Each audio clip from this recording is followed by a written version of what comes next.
Hello and welcome! In this lecture we're going to just briefly look at the render pipeline and all of its settings, and then we're also going to import the assets for making our game. Okay, so if you created the project using the URP empty template just like I said, then everything should already be set up correctly, but still let's make sure. First of all, just a quick summary on the various Unity render pipelines. Basically, a render pipeline is a system that defines how your project is rendered, and in Unity you have three main options. The first one is the legacy built-in render pipeline. Then you have the universal render pipeline, and finally the high definition render pipeline. Now the built-in render pipeline is what Unity has used since it was first built almost 15 years ago.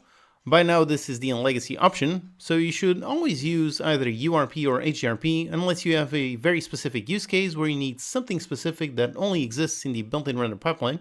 So nowadays the choice should be between these two. The universal render pipeline is very much like the name implies, it's universal, meaning it's meant to run on anything. So you can use URP to make mobile games or PC games or run them on a Switch or PlayStation or even the web. Whereas with the high definition render pipeline, it's all about high definition. So you get the absolute best visuals with tons and tons of options. This one is targeted for high-end PCs and some high-end consoles. Now for me, the choice is simple. Always go with the universal render pipeline unless you're trying to go for the absolute best cutting-edge visuals.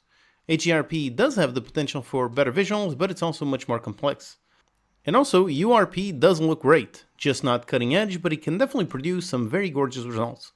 So for me, when making my games, which I usually target the PC, I always go with URP, and I would encourage you to do the same. Okay, so that's just a quick summary of the render pipelines. In this project, we're going to be using URP.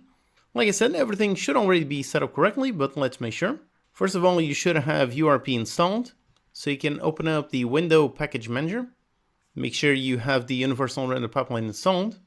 Then in the project files over here in the settings folder, you should be able to see some render pipeline assets. If you don't, you can just create a new one, just right click, go into create, then down here go into rendering, and here you see the URP asset. And finally, with that asset created, we need to make sure the project is actually using it. So go up into edit and into the project settings, then go into the graphics tab, and over here make sure it is selected. So I'm using that one, the URP high fidelity. And finally, the reason why by default it creates multiple assets is because the quality.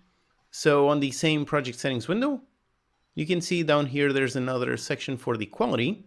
And by default, Unity project comes with three different qualities. So you've got high fidelity, balanced, and performant, and each of these has a separate render pipeline asset.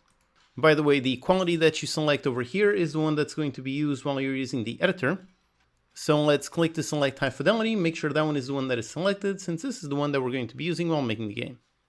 Alright, so that's it, that's the render pipeline setup. Like I said, as long as you create the project using that same template, then you probably don't need to do anything, but make sure you have everything correctly set up.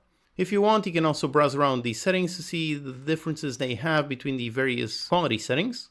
But don't change anything, so you have the exact same settings as me.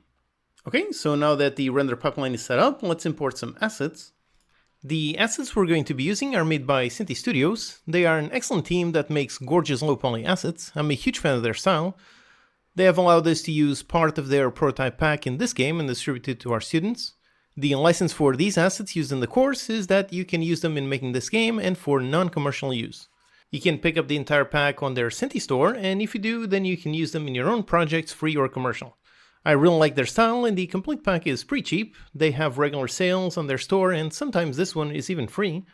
The full pack has tons more assets that allow you to make tons of interesting games. So go ahead and download the asset pack from the resources. You should get a .unity package file.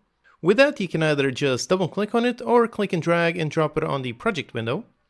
When you do, you see the import Unity package window. Now up here, just make sure you select all of them. There's even these two buttons. You can select none or all, so make sure all of them are selected and just go ahead and click on import.